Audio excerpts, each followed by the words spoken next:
Voyez, vous qui écoutez ce message semant la foi, si vous voulez, chaque fois que je poste une chose, vous recevez un message. Vous pouvez vous inscrire et cliquer sur la petite cloche pour recevoir les notifications et mettre un pouce bleu parce que vous allez devenir une personne privilégiée.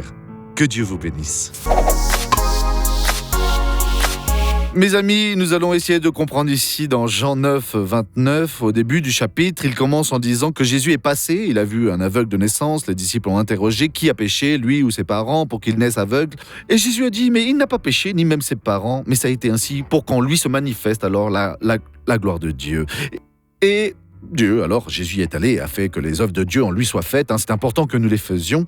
Dans le verset numéro 29, les Juifs, donc, lui ont demandé comment est-ce que Jésus l'a guéri. Et l'homme a même dit, mais je l'ai déjà dit, vous ne voulez pas le savoir, vous donc voulez-vous être ses disciples. Et voilà. Donc ils ont injurié l'homme et puis l'ont expulsé. Alors l'homme a dit ici dans le 29, nous savons que Dieu a parlé à Moïse. Donc parlant avec l'homme ici. Mais celui-ci, nous ne savons d'où il est. Donc il traitait Jésus comme celui-ci, comme un objet. Donc quel préjugé, voyez ? Si un jour vous êtes humilié, sachez qu'il l'a été plus que vous encore. Maintenez-vous ferme, car il l'a été lui, il était fidèle jusqu'à la mort. Regardons cette personne qui a reçu une bénédiction.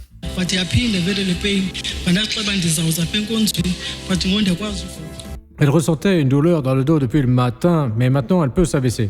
Alors levez vos bras à présent et baissez-les. Faites ceci. Alléluia! À présent, je veux prier avec vous, Père. Regarde vers ces personnes qui prient, qui sentent de la douleur, ô Dieu, à cause d'une calomnie, ô Dieu, à cause d'une injure. La douleur, ô Dieu, d'une souffrance qui n'a pas de cause, qui ne peut plus rester comme ça, non, parce que nous avons déjà été alors guéris par les blessures de Jésus. Et je vais unir ma foi avec la foi de ces personnes. Et alors j'ordonne à l'esprit de confusion qu'il sorte maintenant. Au nom de Jésus, et vous dites maintenant Amen.